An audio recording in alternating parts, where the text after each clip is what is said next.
Gentlemen, badge wearing, donut eating guys. And we know about firefighters, the second responders. Welcome to Real American Blue, a law enforcement podcast where we interrogate guests. And get this, we don't read Miranda here anymore, so no rights are needed. All the guests are voluntarily in the spotlight, so we don't have the dictionaries and all the flashlights and all the other stuff. They're here to tell us about what they do. Welcome. Go ahead, Rich. Hurley, thank you, and good morning. And good morning to Chris and Nikki Timmons, if I pronounce that right. It's autumn, just like the season. I'm sorry. It's okay. I don't know why I wrote down Nikki. I appreciate you Not correcting even that. close. Yeah. Anyways, now we're off to a great start, but thank you guys very much for being here for Preston's pursuit, for acceptance, and I hope we get some good information from you.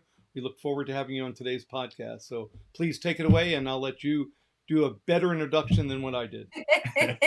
Thank you very much. Go ahead, Autumn.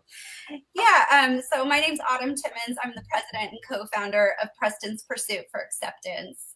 It's a nonprofit 501c3, and it's based on training first responders on how to go to calls for service with more knowledge, more awareness, and better equipped with individuals that are on the spectrum and different neurodivergence. Awesome. I know just recently this year, I think it was in 2025, or it could have been last year, somewhere on my exodus from my 35-year career with the sheriff's office, there was a blue envelope thing that was developed that I caught in the passing. So I hope during today's episode you'll get a little bit into that. And I know a lot of police agencies are taking that on, and it's a voluntary thing in workings with the motor vehicle department. So I'm looking forward to hear about that. Absolutely. Yeah, we actually, we had a bill passed into law, and it's effective September 26th. And it's a little step above the blue envelope. It's in support of the blue envelope, but then it goes a little bit further. So we're happy to tell you more about that as well. We look forward, absolutely. Awesome. For sure.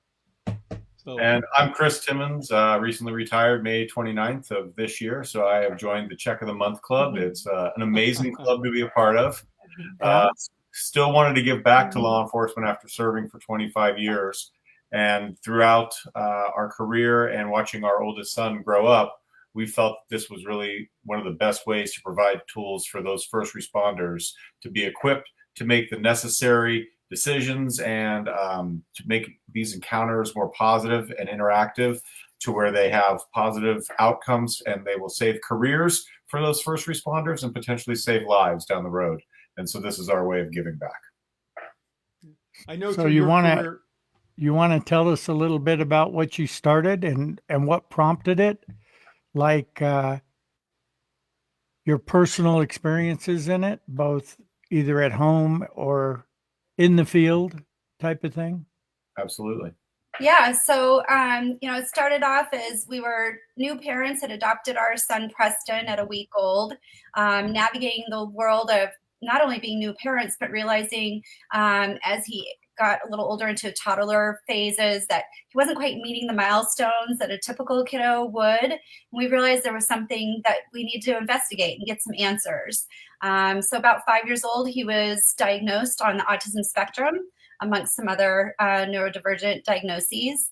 And so we've navigated the life of being parents to a special needs son for over 19 years now. And but also we've been a law enforcement family for over 20 years, almost 25 years. And so we see the need to be the voice for not only our disability community, but also for our first responders.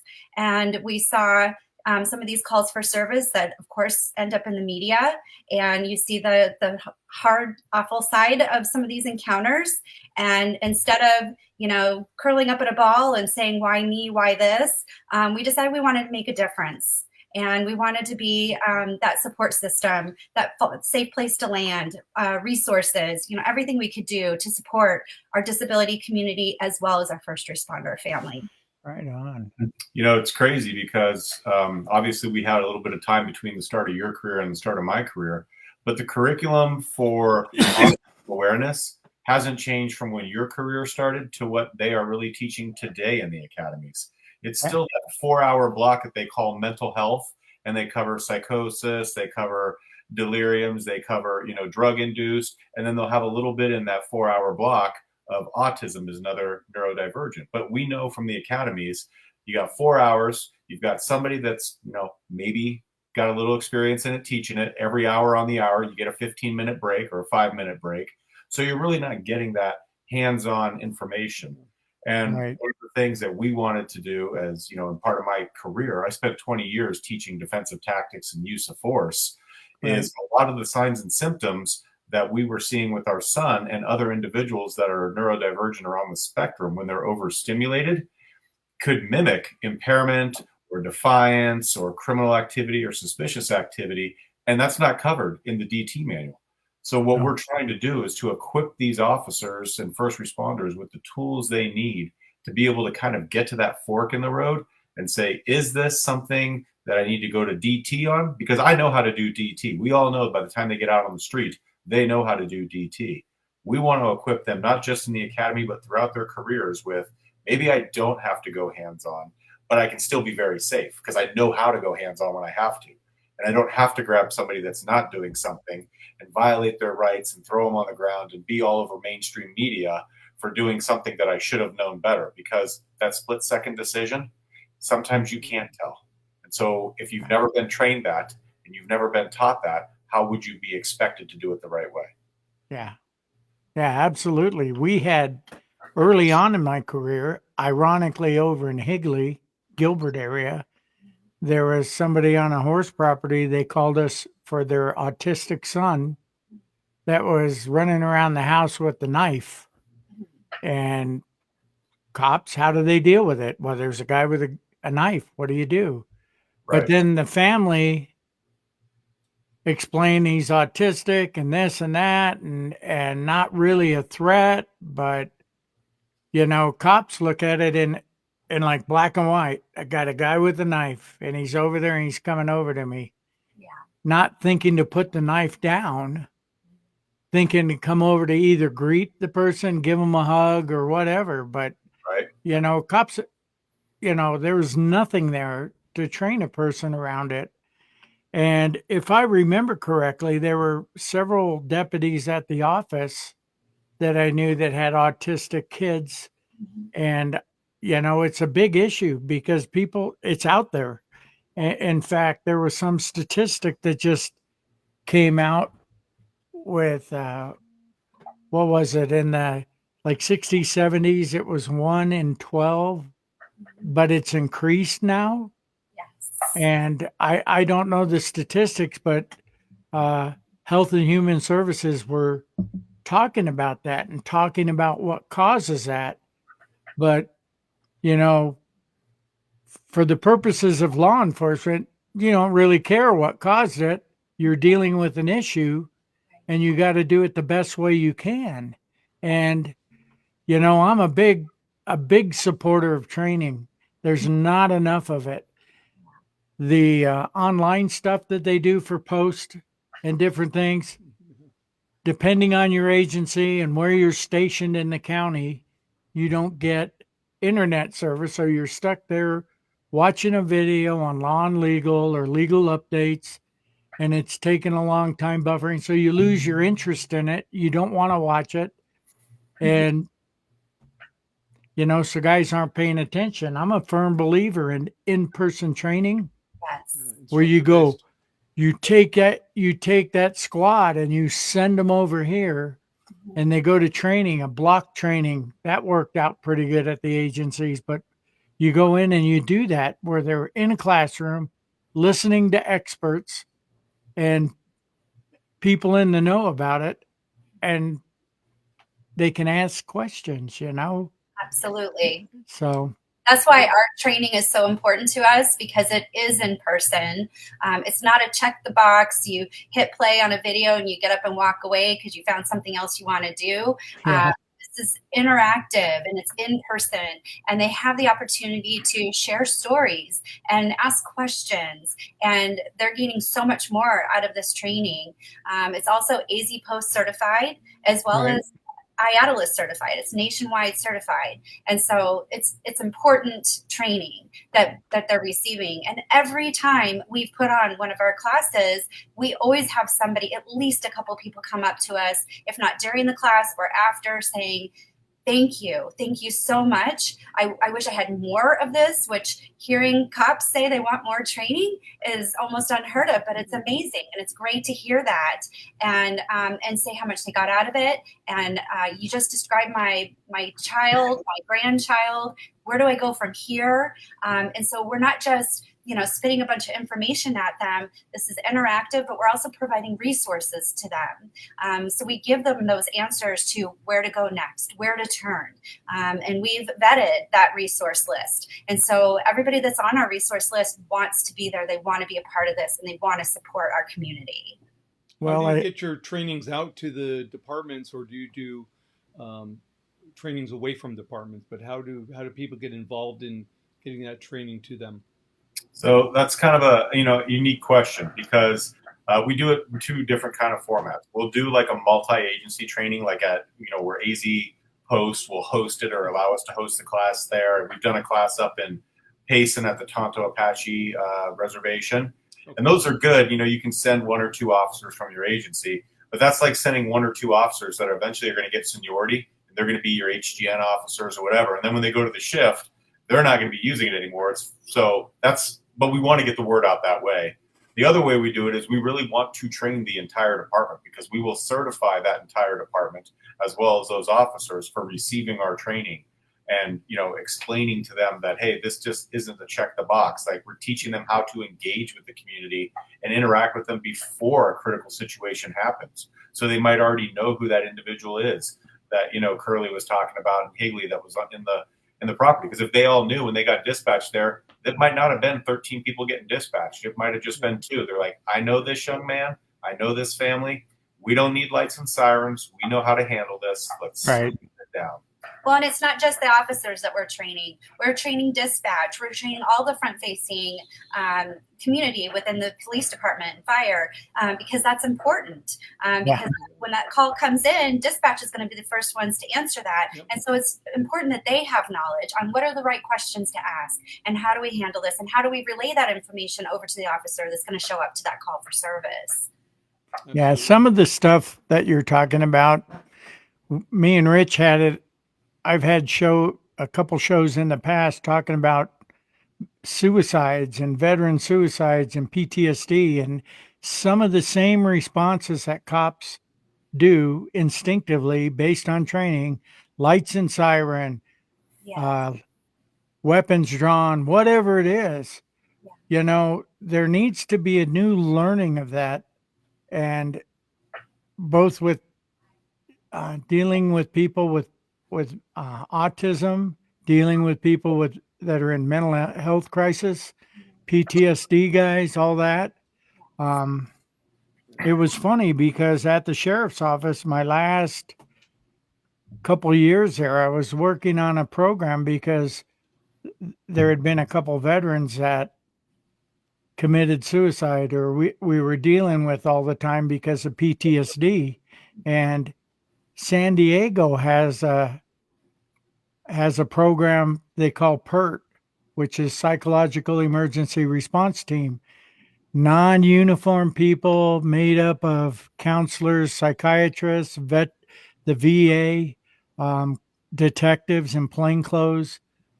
They get something that alerted them to go to a residence, and they'd go there like that, all casual, go in, nothing like kicking in the doors, weapons drawn, any of that. And I think we really, really need to do stuff like that here to be able to do it. And something, like the program you started. And like I said, I'm a big believer in hands-on training and in-person training, but the budgets, training budgets, different things don't really allow for that. And I think that needs to change too. It needs to, because Phoenix PD, I think, is the one that's in trouble right now for getting involved or doing something with a guy that had autism, and they just didn't respond correctly. And now they're facing the consequences of it. You're absolutely right, because there's a lot of agencies out there that, they want the new shiny computer dispatch aid system or whatever it is. And so they got to get the training on that. But what they don't realize is, paying for our training, for us to come out and train all their front-facing staff, saves them that $5 million civil rights violation lawsuit. And our training is nowhere near that. Them the public discourse that they see, and, the distrust that's happening in the community. It helps with some of the divisiveness that's going on, because I can tell you there's incidents throughout the United States that if you look, you'll find headlines from Arizona that ended up in Washington Post and from New York Post, back and forth, seeing officers that were not properly equipped, went and did the best they could and violated someone's civil rights because they did not receive training on how to deal with somebody with a disability. It wasn't like a racial civil rights. It was they did not receive the training, which is a deliberate indifference. And that is one of the prongs that's needed for a civil rights 1983 lawsuit. Right. Sorry. Spend 50 cents today, save $5 tomorrow. Right. Now, departments would just take that moment and look at where we've come in our journey. Things are relative to society. More people, the more things are occurring out there. The autism awareness needs to be there. As you guys know, the CIT, the crisis intervention training, they now do that for a lot of officers, and that's what's needed, because now we're starting to understand that we need to understand the society that we deal with, and what, I don't want to call it issues, but what special needs they might have. And we need to train for that in order to better serve. Absolutely. Well, and Curly brought up a really great point earlier on about the numbers being, different from, many years ago. Yep. The rates are much higher now. And so the likelihood of our first responders coming into contact with somebody that's, neurodivergent, special needs, autistic, are incredibly high. Yep. And not just that, they're impacted in one way or another on a personal level. And so the more that we give that compassion and awareness and information and better tools, the better everybody as a community is going to be. Yep. Yeah. And one of the things that you guys had mentioned, that multi-million-dollar lawsuit they'd be facing for not responding properly or not being trained properly. One of the other things that guys seem to forget when they're working the street is your actions. If they go against training, if they go against this, or, look at Derek Chauvin. He did what he was being trained to do, and he ends up in prison. And cops can end up in prison for the wrong response or not handling it the right way. And that's where the training comes in, where you have to be trained, and then you got to do it by training. And the liability for the agency is also there for the training, because if the training's available and they don't train their cops the agency is also liable for the training or the lack of training that they provided their officers. So Yes. Absolutely. And the new revelation in law enforcement and first responders is the amount of traumatic incidents that we are exposed to through our careers that create the PTSD that we have to deal with. Right. Well, what about the PTSD when you are going to the call in Higley with the young man with a knife, you don't get any training on it, and you end up getting involved in a shooting, and all he was trying to do was turn the knife around and hand it to you because that's what he thought he was to do. And now you have to live with taking that. That creates PTSD and a scar that the first responder has to live with for the rest of their lives. Yeah. And so really the administrations of these municipalities and these agencies need to invest in their employees to invest in the community. And by way of doing that is in-person training, and training that's relevant, training that is real training, not just playing in the background and letting you hope that you can glean something from it that might save your life or someone else's life. Yeah. Is your training, you do it all in person, so there's absolutely nothing virtual that's available. Is there any follow-up available to officers once they get training? Yes. Is that in person too, or is that virtual? A lot of it is in person. We do have a study guide that we provide them, but we don't provide them a paper study guide. We provide them a QR code that's to an ever-living study guide. So as more information comes out, more research comes out, we'll add it to that study guide. And as long as they've saved it, bookmarked it or whatever, it'll automatically update and stay current. We do have it set up so that we will come back and recertify them with our training because, again, the information is always changing, evolving. So we want to make sure that we're there to continue to support and prepare them and give them the proper information. Yeah, yeah. Where's the next training you guys have locally in the Arizona area? So we're finishing up with Surprise. Police Department by the end of this month, November-ish. And then we're going to have November 17th, we're having a class that's hosted at Arizona Post headquarters. And that is an 8-hour curriculum that agencies can send. And you can go to our website and go to the events tab, and they can literally scan it from their phone and register that way. We do have spots available still, so we'd love to have people come sign up and join us. Absolutely. And then we're looking at potentially doing some up in we will be, well, I know you asked about here locally in state, but next month we will be going to New Mexico to provide our training. So that will be our first time going outside of Arizona to provide our training, which is really exciting. And they're thrilled to have us there. And so we're creating that relationship with them, and they want us to keep coming back. I mean, they want us to train all of their officers. So it's really exciting. That is. Do you have any training for families? Like parents of a kid? You know, I know of a guy here at the American Legion in Ashfork. He's got a 40-year-old kid that's like a 12-year-old, and he came to the post all the time. The kid is awesome, will do anything, but you know, you still need to be able to alert parents to things like this. And I was just wondering if maybe you guys had a training course for parents.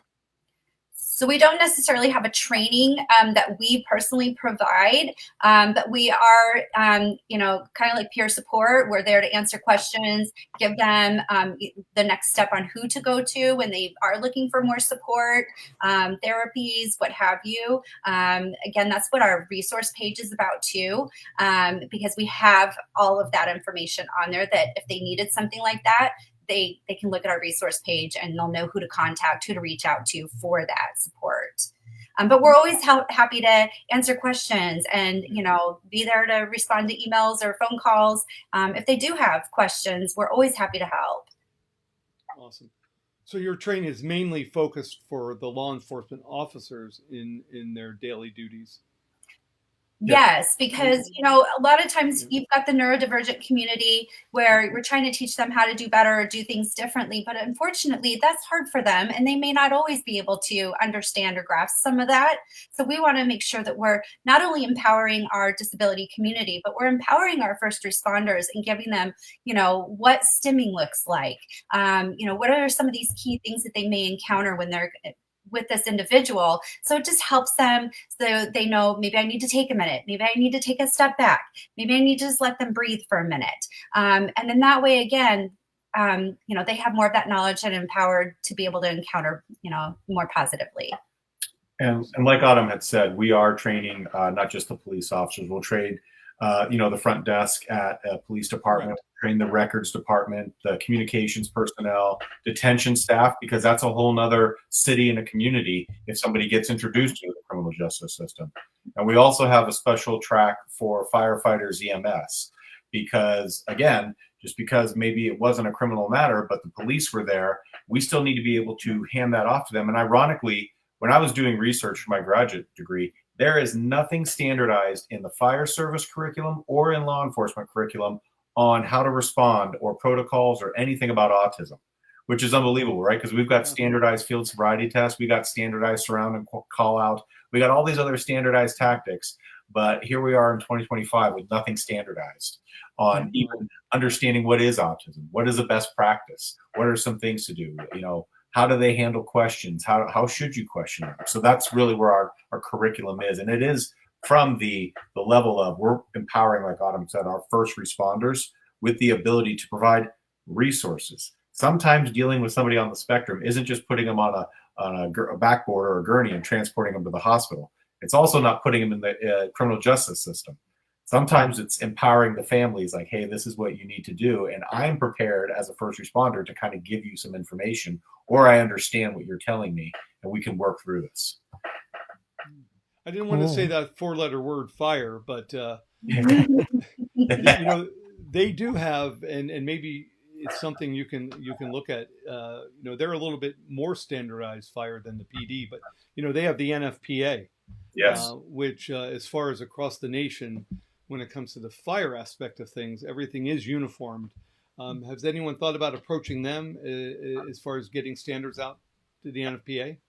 We're working with them on that as well. We have been in discussions trying to get that off the ground and running. So yes, which is amazing and exciting. And yeah, I'm not sure why the police don't have an umbrella entity like that over them, where, you know, because you can go from one police car to another police car from city to city and things are different, but you go to a fire truck, and a class 1 truck has to have the same stuff on anywhere in the country, a class 2, a class 3.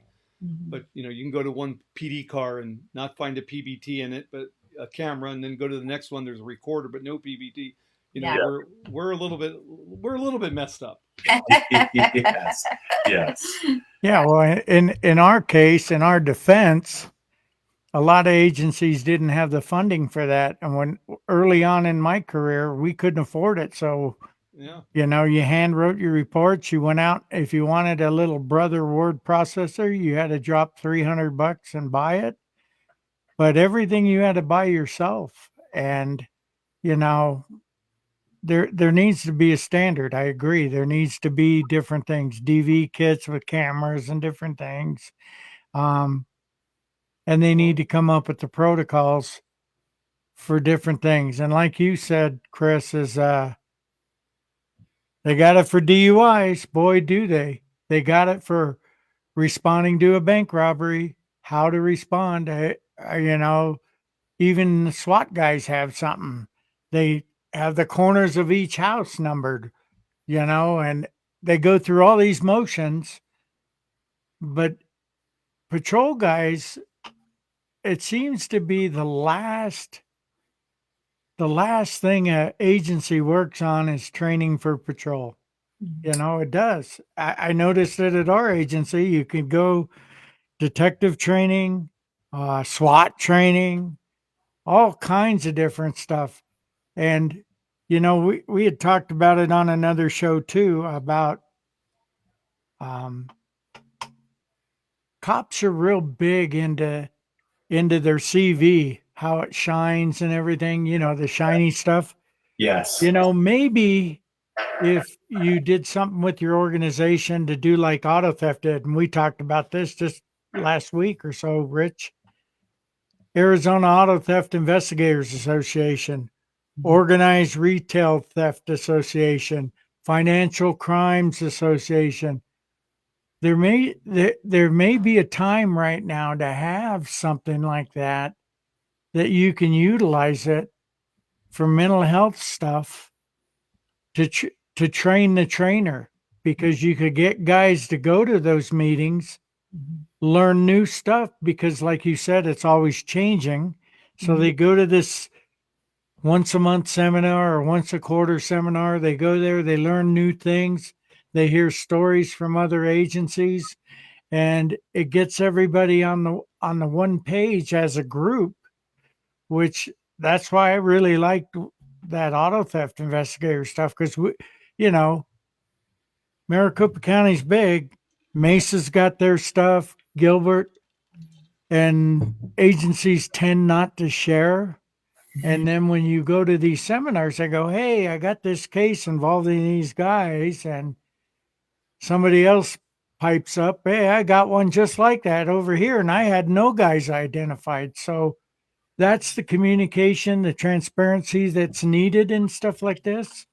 And I think you could actually get that stuff so that guys can, because cops like shiny stuff. And they go, you get something that they can add to their CV. Well, I'm an expert in this area, or I'm this, or I'm that. Because Rich knows there's a lot of guys that do that. Boy, do they. They are an expert in everything on paper. Yes. But, Yeah. you know, you still get the guys that really work hard, that really take a personal interest in stuff. And, you know, that could be an avenue for you guys. And I'm assuming you guys are 501c3. Yes. We are, yes. Do you have issues with fundraising or doing anything like that? So we did. We had a fundraiser on our board who unfortunately was not able to continue, and so we don't currently have somebody that supports us with fundraising, and I know that is really key for us. And so, yeah, any way we can get the word out about, you know, support for that, we really appreciate, because we're hoping we can continue to raise money at some point, so that when we come to those small agencies where there's, you know, 5 officers in their agency, we can provide like a scholarship for them, and, you know, get them that training that they need, but maybe isn't in their budget at the time. Yeah, and you know, I've talked to we've talked, Rich has talked, we've talked to these guys that have nonprofits that have funding issues.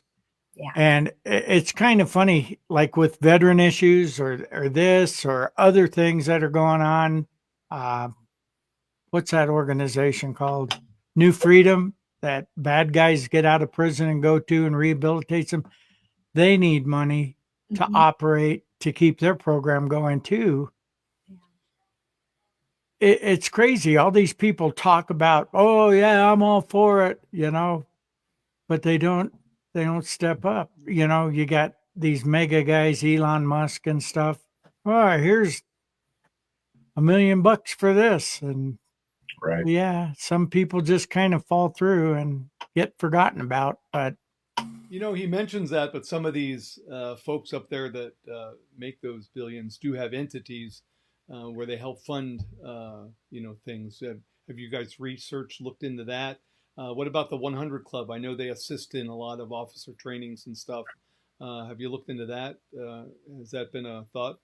So we are working with some of the agencies, trying to help them identify some grants that they can apply for, so we can bring that training to the whole agency. Because, you know, one of the things, and I can tell you this, being a former phlebotomist and HGN, DRE stuff, once I promoted up, that skill set went with me.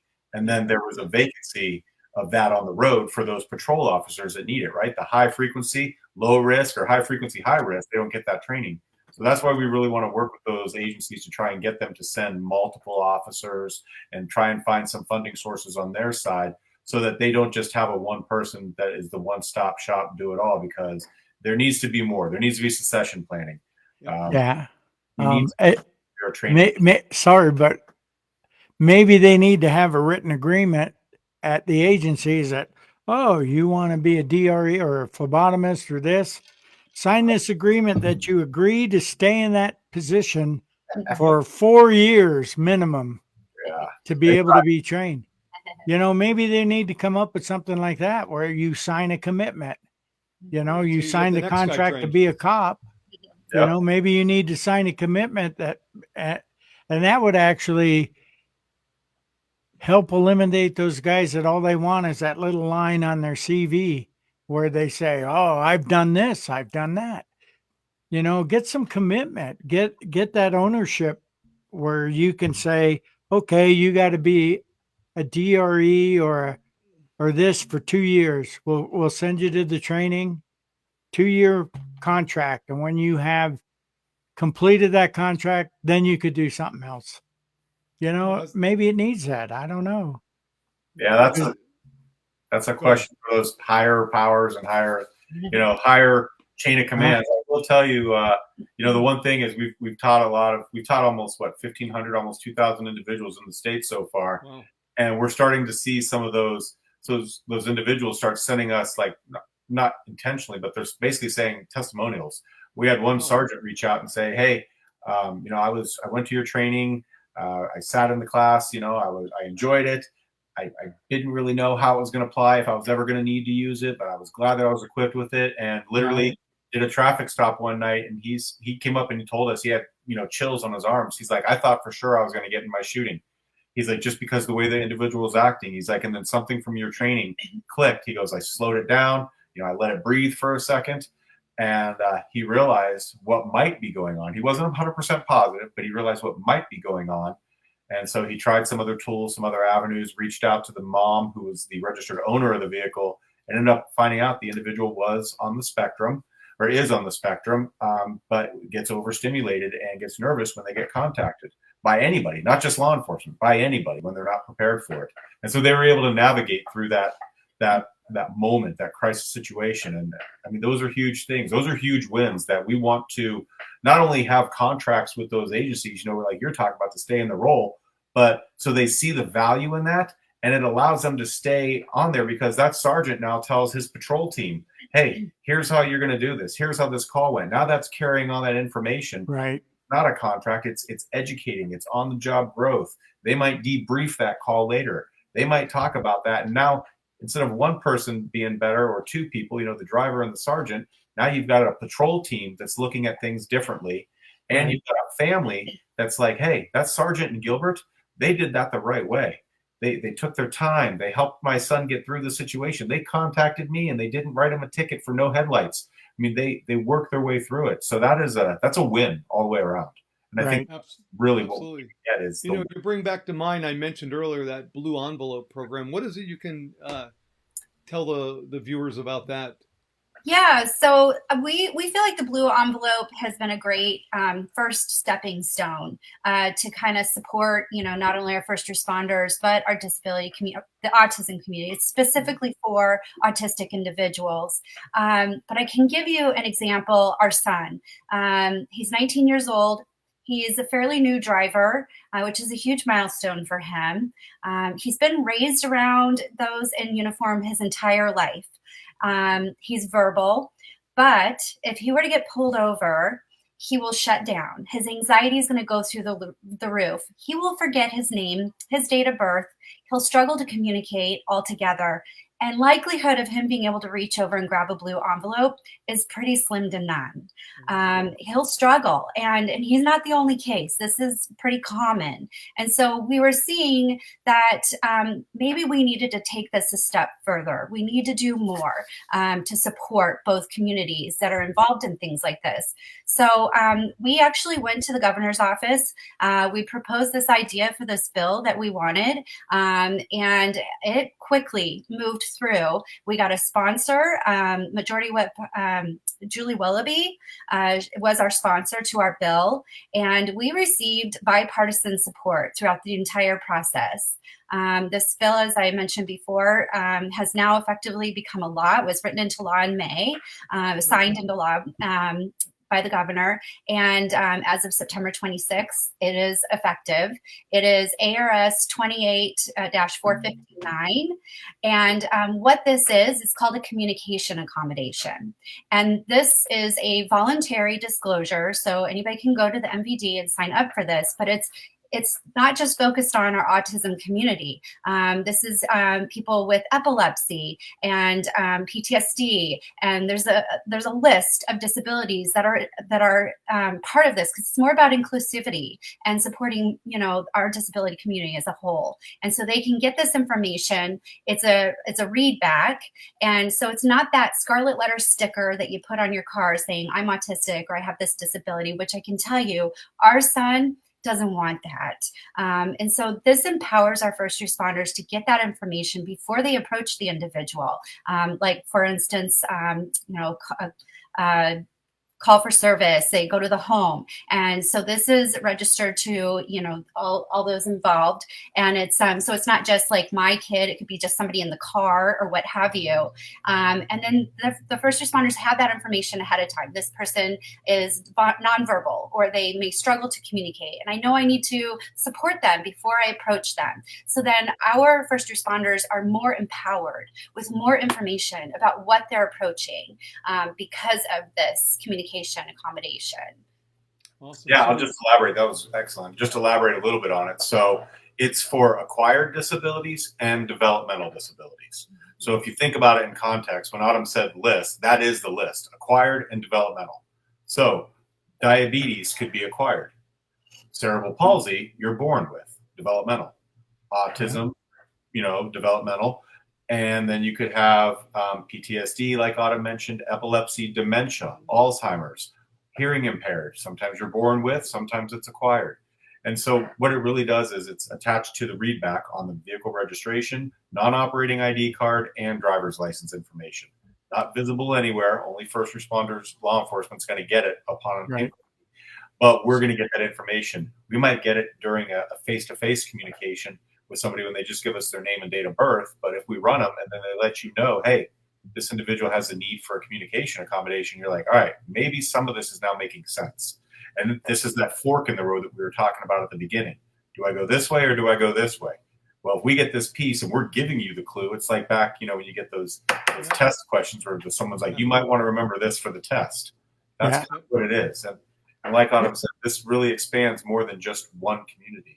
Because how many times have we gone to a call for service where it's a diabetic driver or an epileptic seizure or something else? And why should it just be one disability or one individual? We need to expand it so our first responders are successful in all contacts, not just the one. tools. Yes. Yeah. Well, does that, it applies to the driver's license, correct? To the back of the license? Well, it's just on the readback. It's not on the back. You won't see it anywhere. Oh, on the readback, when you're saying Yeah. you call it to dispatch tells you. Yes. Does it apply to license plates as well? So if they're going to pull over a car, they give out the plate, boom, the Yes. info comes back. Now they know Yes. something's up, Yes. Yes. and they can approach a different way, Yes. Right. And so you just go to Service AZ or MVD now, and you log in and you just opt in. That's it. You opt in for your registration. You opt in for your license. And as Autumn pointed out, it could be for your 40-year-old son, your 40-year-old nephew that now you are taking care of and you are a guardian of. It could be for your grandchild. You put it in your vehicle. So if something happens and mom and dad, grandma and grandpa are in a car wreck and they can't talk, they know that maybe somebody in the back seat sitting there might have a need for a communication accommodation. And we're still working with ADOT and the governor's office, and there might be some evolutions on it to really provide more information to our first responders, because just a little bit, that might help, right? But maybe someone might say, I'm hard of hearing, or I have extreme anxiety, and those things would be even more informational for us and beneficial. But again, it's all voluntary, 100% opt-in. Yeah. So I have a thought. If the individual is away from their car, away from their driver's license, away from that license plate, they're at the house and there's a call to a residence. Is there anything in place, or has there been anything thought about to get into place for premise history of a residence, that there's an individual under the spectrum that lives there, so you might encounter this individual? Has there been any thought process on that? There has been a couple. So number one, Gilbert has a program, and a couple agencies in the Valley have their spin-off or their version of it. But I'll talk about the Gilbert one because I'm familiar with it. It's called Bring Me Home. Again, it's any disability. It could be Alzheimer's, high blood pressure, fall risk, whatever, elopement, wandering. You can put it on the house, the neighborhood, the premise. But then we've talked to the sponsors of our bill and the people that we've worked with, and they're like, wait a minute, this should be great even for fire. Because I will tell you, I've personally gone to calls for service where there are individuals whose kiddos elope. It's basically they walk away. They get out of the house, they leave. It's not intentional running away. It's just what they do. Just wander. So at nighttime, they have to lock them in the room. But what happens when that house is fully engulfed in flames? Right. It'd be really important for fire to know before they get there. Like, do they have to fight this fire differently? That would be important for the first responder, for the police to know. So we might be having to breach that window or do whatever or communicate. So you're thinking right along the same lines we are. This is where we're growing, and this is where things are going. When you run the license or the driver's license or the plate and dispatch obviously reads it. I know that dispatchers, when you go to an address, like the premise history, Yes, there's got to be a way they can run that address in MVD's files to be able to pop that too, because they've done so much over the years. Because back in the day, you used the Coles directory. Remember those? yes, I need this address, and Phone books. yes. they'd look through the Coles directory, which don't exist anymore. They're probably in a museum in Mesa. But now I would think that if you work with ADOT, so ADOT can work with law enforcement and fire dispatchers, that they can check the address there, run that address in their system and go, wow, boom, here we go. We got the answers. We got a kid with autism that lives here, and it gives that tool to that officer or the firefighters responding. Yes. And these are real simple things that they can do. And more information for the people responding to an emergency, the better. Yes, because it stops any of those negative situations from occurring, right? Where you approach and you're like, I don't know what I'm coming to. And then, the person's nonverbal or they're heightened and their anxiety's through the roof and they can't fully communicate with you what's going on. And so it would be nice to have that information beforehand, and then really empowers our first responders. Yeah, I can almost see it where somebody calls in a house in East Mesa. I worked East Mesa a lot, so that's why I refer to it. There's screaming coming from my neighbor's house. Yes. So guys are running hot because they don't know what it is. And you're thinking DV, you're thinking all this. It could be a kid with autism there that's having some kind of episode, not agreeing with mom or dad or whatever it is. And he's screaming or she's screaming, carrying on, and you get there. The information that the dispatchers provide can save a cop's life and can save other people at the same time. So you need that information out there. You really do. And I'm glad you got the legislators to listen, because sometimes they don't want to do that. We've been very fortunate. They've been so positive and supportive, and really, we've had a couple look at us and just go, yeah, why wouldn't we do this? This is amazing. And so we were very excited about how well this was received. And one of the things is we brought a lot of the stakeholders together. We didn't just want to write the law. We talked to the disability community and said, would you even be willing to do these things? And they said, absolutely, right? And that's an important part of being successful, is getting all your stakeholders involved. And we worked with ADOT, and we're still working with ADOT because we want this developed. We want that stakeholder and that partnership to not be about who it's about who it's for. And I think that's what people always continually keep forgetting. It's not about who wins, who gets the respect for doing it. It's about who are you serving and how are you serving. And I think that's an important part. Oh, yeah, absolutely. And I would think, one of the other things, and you being a boy in blue, us guys were man in tan. But anyway, Here in Arizona, we have the Arizona Sheriff's Association. For Yes. all the counties, the sheriffs have an association. What, 15 counties, 15 sheriffs that all meet? I don't know what they do, but David Rhodes from Yavapai County is the president of the Sheriff's Association. And the counties, I think, if you go to David Rhodes and the Sheriff's Association for Arizona, you might be able to implement this through every county in Arizona and work a thing going for grant money so they can pay for their training and get their officers trained up. Yes. I think that's another resource for you to go get that going, or go speak at one of their meetings, you know? Absolutely. You think Jerry Sheridan would help out in this regard too? Getting these guys? Get them on board. Yeah, Sure, we can get 'em on board. absolutely. Yeah, any way that you guys can help us get in touch with some of these individuals, the real decision makers, we appreciate it, because we're still getting our word out, trying to make contact with the right people to ensure this is the right training and this, you guys need this. And so yeah, any help you guys are willing to provide, we'd love it. Thank you.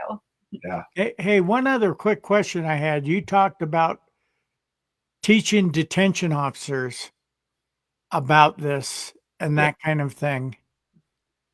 Have you talked to the courts yet? Because they get into detention, but they're going to go to court, Yeah. and there's a big path that they got to go down. And I think that if you get the courts involved, starting with, and I think he's still on it, but like Clint Doyle with the Arizona Supreme Court, talk to presiding judges in Maricopa County, Yavapai County, talk to county attorney's office. There's a whole avenue for it, because people that get arrested, whether it's because they were thought to be under the influence, they get a DUI and they start going through the system.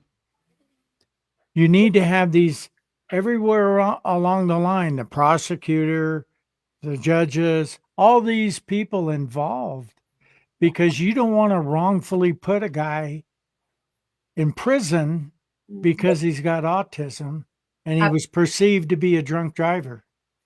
100%. 100%. We have Yes. worked with probation officers, adult and juvenile, in Right. County, and they were really excited about it and passionate about it, because they were seeing a lot of things. Because autism just isn't having a disability; it's also looking at life differently and people perceiving you differently. And when you start understanding that and learning different things about it, you can advocate for them to not go into the criminal justice system, maybe the traditional way. They still might have done something wrong, that they might have broken a law, but then you can do the thing to try and help rehabilitate or teach right from wrong. They might Right. not have known that. And so the probation officers, they loved it. But yeah, we want to get in front of all the prosecutors, the judges, because if they don't know, and you know this from doing the DUI world or doing auto theft, if they don't understand what a VIN etching is, then that prosecutor is not going to ask the right questions, and the judges are going to ask the right questions. So if they don't know what the evidence is being presented before them, how are they going to be able to prosecute or defend that case? Right. Exactly. And I know a few of those prosecutors, I had to explain what a cracked steering column was. Right. Show them it's where this happens and this and this, and they go, oh, the little light comes on. Yeah. But yeah, absolutely. There's the whole court system. They have advocates for the victims. They have you get in there and teach everybody, because when you get everybody involved in that, one of the big things that I've always been a big believer in too is I don't want to put people in jail that didn't do anything, that Let's make sure there's a crime. and there's that thing, the culpable mental states that you have, and where do they fall in within that? And you got to be able to get prosecutors on board, judges on board, county attorneys, all Whole that. system. And Yes, Whole system. absolutely. you know, the sheriff of Maricopa County, Jerry, he just did a thing, or he's getting ready to do it, like a town hall thing with Rachel Mitchell, Oh, the county attorney for Arizona. And those are two people you need at that same table yes. Yes. to get the ball rolling, you know, to bring attention to this within the justice system. Absolutely. Agree. Totally agree. Yes. Yes. And that Awesome. Rich knows a guy who knows a guy who knows a There's guy We're ready for that the might be able to help you in that regard. We'll take care of it. Trust me. Awesome. I'll poke the bear. awesome. perfect. Love it. Love it. We'll be in touch ASAP on that. Yes. Cool. We appreciate that. Yeah, we definitely, I mean, that is definitely in our wheelhouse and the avenue we want to go as well. And that's been something that's been part of our vision for a while. So yeah, absolutely love it. Thank you. Awesome. Oh yeah, there's just a lot of stuff, and then the fundraising. Yeah. You know, do like those seminar things, like for law enforcement. They do an auto theft seminar in Laughlin once a year. They do whatever financial crimes thing here, or all these different things. Show up there with a pop-up and flyers and all that stuff, because they're still cops. They may do financial crimes or auto theft, or even like, I don't know, other goofy things. But There's you the can still ATOA. get the info out to them, and you know, police chiefs association or sheriff's association. Be that wheel that just goes and goes and goes and shows up everywhere, and they go, "Oh, it's you again." When you get to that point, they'll probably say, Just throw the money at you. "Here, Yeah. we're gonna do something." White flag. I Yeah. give up. Absolutely. Well, there's the ATOA next week on the 15th in Gilbert. Oh. Arizona Tactical Officer Association meeting. Okay. Good to know. Yeah. Yeah, bring a pop-up, flyers, all kinds of stuff. Oh, and the other thing, Or meet the powers to be. Yeah. the other thing, if you get involved in some of those seminars or that kind of thing, I don't know what you might have in merchandise, but another thing cops like is shiny little free stuff. Oh yeah. When we get our little bags to go to the seminar, it's like trick or treat. Guys put in koozies and all kinds of things. All about Stuff this. they don't need. Yeah. Challenge coin. Yeah. Challenge coins. We've seen that. We've actually been looking into that option, actually. Yeah. Yeah, they are. There's a couple guys local, and I'll talk to you off the air about the challenge coin thing and merchandise, because we're leaning into that right now too. But yeah, that's that shiny stuff. Like Yeah. crows, they go and pick up shiny stuff. That's what cops do. They like the shiny stuff, right, But Rich? they remember that stuff. So if I had a autism challenge coin, you know, it's something that would stick to them. Yeah. Yes. Yeah, Yeah, they're all about the swag. So Yes. yes. yeah, the bling, all that stuff. So Yes. you know, and anyway, well, But thank it's you guys almost very 4 much. o'clock. Rich has got to be done it Yeah. In 5 minutes. now. Yeah. It was a pleasure having you on. We're gonna I was looking at the calendar real quick here. Next week, Rich, you want to tell them who's on the show? Next week we're going to have, I believe, an author, Lorenzo Ortiz.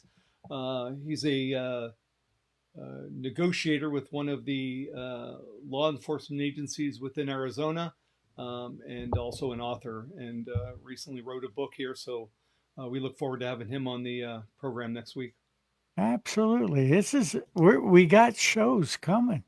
Anyway, I got to get up, push a button, and then when it all ends, and keep in mind while this last video is playing, Don't talk. yeah, don't talk.